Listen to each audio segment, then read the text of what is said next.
जैसे कि जो फ्लावर्स होते हैं, फ्लावर्स के जो फ्लावर्स में जो हरा भाग पाया जाता है उसे लोग क्या बोलते हैं? उसे बोलते हैं वाय आवरण। क्या बोलते हैं?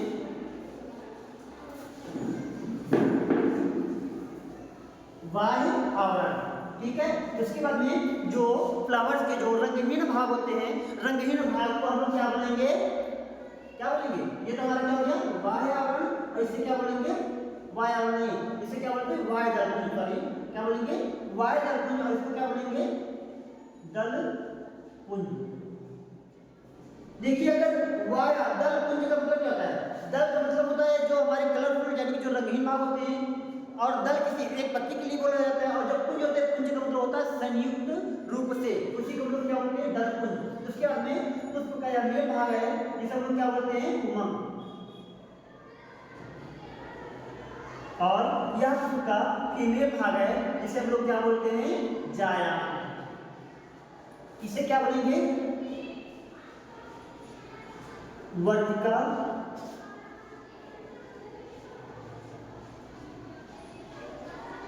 वर्तिकाग्र। और ये बीच में क्या होता है? वर्तिका, वर्तिकाग्र और अंडाशय।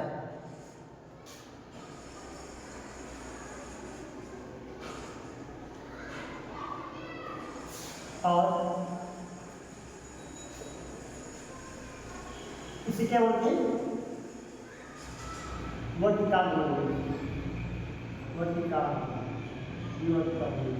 ठीक है, तो ये वर्तिकाग्र। उसके बाद में यहां से पूछा जाता है कि परागण की डेफिनेशन क्या होगी? तो परागण की डेफिनेशन क्या होगी? जैसे पुष्प के परागकोश से, ये क्या होता है? पुष्प का मेल भाग, इसे क्या बोलते हैं?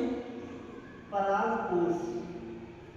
और परागकोश के अंदर छोटे छोटे जो दाने जैसी जो संरचना पाई जाती है, उसको हम लोग क्या बोलते हैं? परागकण बोलते हैं। क्या बोलेंगे? परागकण। अगर कोई पूछता है कि परागण की डेफिनेशन क्या होगी, तो क्या बताएंगे? पुष्प के परागकोश से परागकण का निकलना, पुष्प के परागकोश से परागकण का निकलना। और कभी कभी जब इनमें स्फुटन होता है तो यहाँ से परागकण निकलते हैं, और उसी पुष्प के वर्तिकाग्र पर पहुंचने की क्रिया को ही क्या बोलते हैं? परागण बोलते हैं। परागण किसे बोलते हैं? पुष्प के परागकोश से परागकण का निकलना और उसी पुष्प के वर्तिकाग्र पर पहुंचने की क्रिया को परागण कहते हैं। और पुष्प के कुल कितने चक्र होते हैं?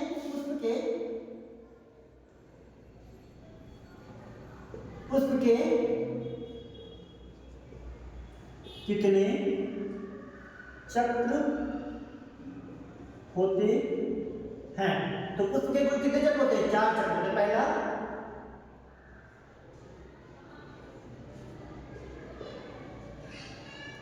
वाय दलपुंज, दूसरा दलपुंज, तीसरा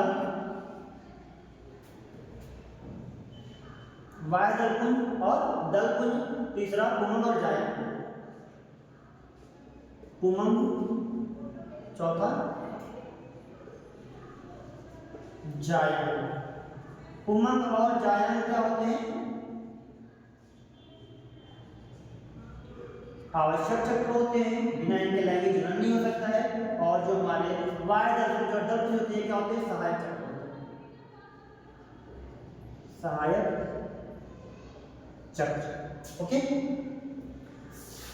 और पुष्प के मुख्य मादा भाग कौन कौन से होते हैं, ये आप लोग कमेंट सेक्शन में जल्दी से जल्दी हमें दीजिए। हम देखते हैं सबसे पहले कौन कमेंट सेक्शन में जल्दी से जल्दी बताते हैं कि पुष्प के मुख्य मादा भाग कौन कौन से होते हैं। और बाकी हम बता दे रहे हैं कि क्या होगा, लेकिन आप लोग भी जरूर लिख करके दीजिएगा। ठीक है। देखिए, पुष्प के मुख्य मादा भाग कौन कौन से होते हैं? पुष्प के मादा भाग, पुष्प की जो मादा भाग होते हैं क्या होते हैं? वर्तिका, वर्तिकाग्र और अंडाशय। ये पुष्प के मुख्य 3 फीमेल भाग होते हैं। ठीक है। अब इसके बाद में देखते हैं, एक बहुत ही क्वेश्चन पूछा जाता है कि दोहरा निषेचन किसे कहते हैं। अब यहीं पर हम लोग देख लेते हैं कि दोहरा निषेचन भी किसे कहते हैं। ठीक है, देख लीजिए दोहरा निषेचन किसे कहते हैं।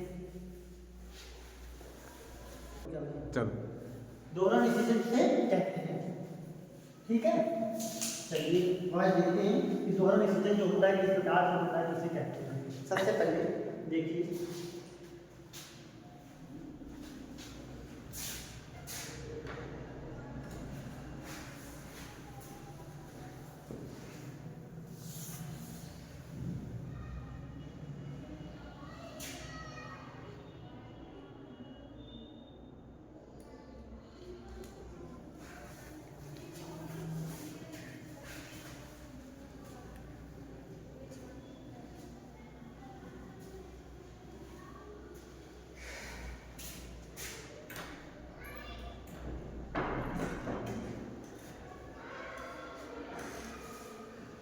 देखिए इसे हम लोग क्या बोलते हैं, इसे बोलते हैं बाह्य आवरण। बाह्य आवरण और इसे क्या बोलते हैं, अंतः आवरण। अंतः आवरण, बाह्य आवरण और अंतः आवरण। बाह्य आवरण और अंतः आवरण जहां पर अपूर्ण होते हैं उसी को हम लोग क्या बोलते हैं, उसी को बोलते हैं बीजांड द्वार। बाह्य आवरण और अंतः आवरण जहां पर अपूर्ण होते हैं उसी को हम लोग क्या बोलते हैं, बीजांड द्वार। और जहां से बीजांड लगे होते हैं उसको हम लोग क्या बोलते हैं, उसको बोलते हैं बीजांड वृंत। क्या बोलते हैं, बीजांड वृंत बोलते हैं। और बीजांड द्वार के सामने पर 3 कोशिकाएं लगी थी, 1 2 3। जो दोनों बगल की कोशिकाएं होती हैं इसे क्या बोलते हैं, सहायक कोशिका बोलते हैं। क्या बोलते हैं, सहायक कोशिका बोलते हैं। और जो बीच की कोशिका होती है इसे क्या बोलते हैं, इसे बोलते हैं अंड कोशिका बोलेंगे। क्या बोलेंगे, अंड कोशिका। इसके बाद में बीच में जो 2 कोशिकाएं पाई जाती है इसे क्या बोलते हैं, द्वितीयक केंद्रक बोलते हैं। क्या बोलते हैं, द्वितीयक, क्या बोलेंगे, द्वितीयक केंद्रक। इसके बाद में बीजांड द्वार के सामने 3 कोशिकाएं पाई जाती है, इसे हम लोग क्या बोलते हैं, प्रतिमुखी कोशिका बोलते हैं। प्रतिमुखी कोशिका की तीनों को बोलेंगे, क्या बोलेंगे, प्रतिमुखी कोशिका। क्या बोलेंगे, प्रतिमुखी कोशिका, प्रतिमुखी कोशिका। और जो यहाँ खाली स्थान रहता है प्रतिमुखी कोशिका के सामने जो खाली स्थान रहता है इसे क्या बोलते हैं, निभाग। क्या बोलेंगे, निभाग बोलेंगे। अब यहाँ पर हमें देखना क्या है, दोहरा निषेचन। देखिए दोहरा निषेचन बोर्ड एग्जाम में बहुत पूछा जाता है कि दोहरा निषेचन किसे कहते हैं। जब पुष्प के पराग, देखिए यहाँ पर बना दे रहे हैं छोटा सा, ये क्या है हमारा, ये हमारा पुष्प का मेल भाग है। इसमें क्या है, पराग कोश। पराग कोश के अंदर छोटे छोटे क्या पाए हैं, परागकण। क्या है, परागकण। जब पुष्प के पराग कोश से परागकण क्या होते हैं, निकलते हैं। और निकलते कभी जब इनमें स्फुटन होता है तब यहाँ से परागकण निकलते हैं।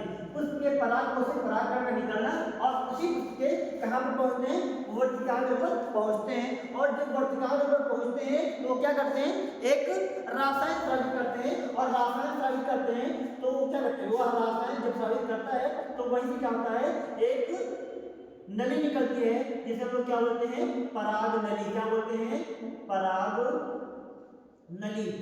जो रासायन स्रावित होता है, रासायन स्रावित होने के बाद में वहां से एक पराग नली निकलती है। और वह पराग नली कहां तक गई रहती है, वह पराग नली बीजांड द्वार तक गई रहती है। कहां तक गई रहती है, बीजांड द्वार तक। और उसी पराग नली के अंदर, उसी पराग नली के अंदर क्या होते हैं, 2 नलिका पाए जाते हैं। कितने, 2 नलिका पाए जाते हैं। और दोनों नलिका उसी पराग नली की सहायता से कहां तक पहुंचते हैं, बीजांड द्वार तक।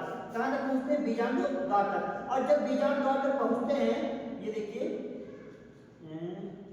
ये देखिए, एक ये हो गया, एक ये दोनों क्या हो गए, ये दोनों नलिका बीजांड द्वार तक पहुंच गए। अब पहुंचने के बाद में जो पहला नलिका होता है, पहला नलिका किसके साथ में, पहला नलिका जो बीच में कोशिका दिखाई दे रही है जिसे हम लोग क्या बोलते हैं, अंड कोशिका।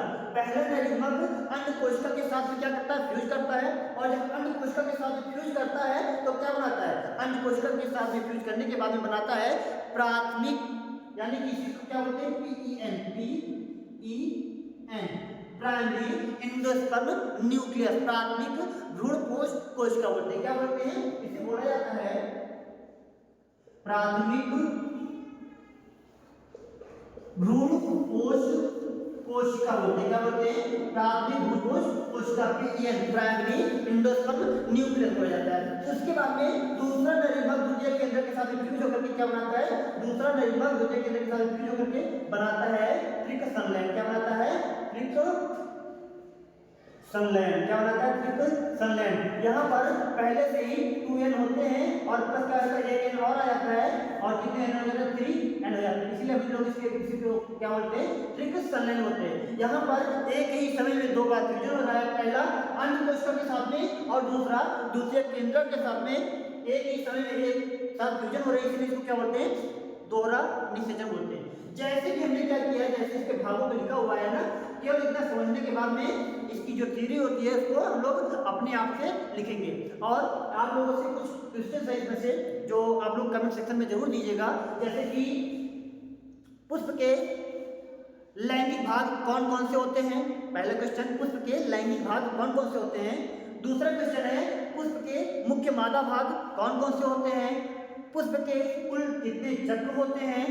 पुष्प के कुल कितने चक्र होते हैं? और जो लास्ट क्वेश्चन है कि जो दोहरा निषेचन होता है, दोहरा निषेचन किसे कहते हैं? कमेंट सेक्शन में आप लोग जरूर दीजिएगा और लाइक सब्सक्राइब अच्छी तरीके से बढ़ाते रहिए, क्योंकि भाई जब लाइक और सब्सक्राइब होते रहेंगे तभी पढ़ाने का मजा आएगा। ठीक है, बाकी नेक्स्ट वीडियो आप लोग की बहुत ही जल्द आएगी। ओके।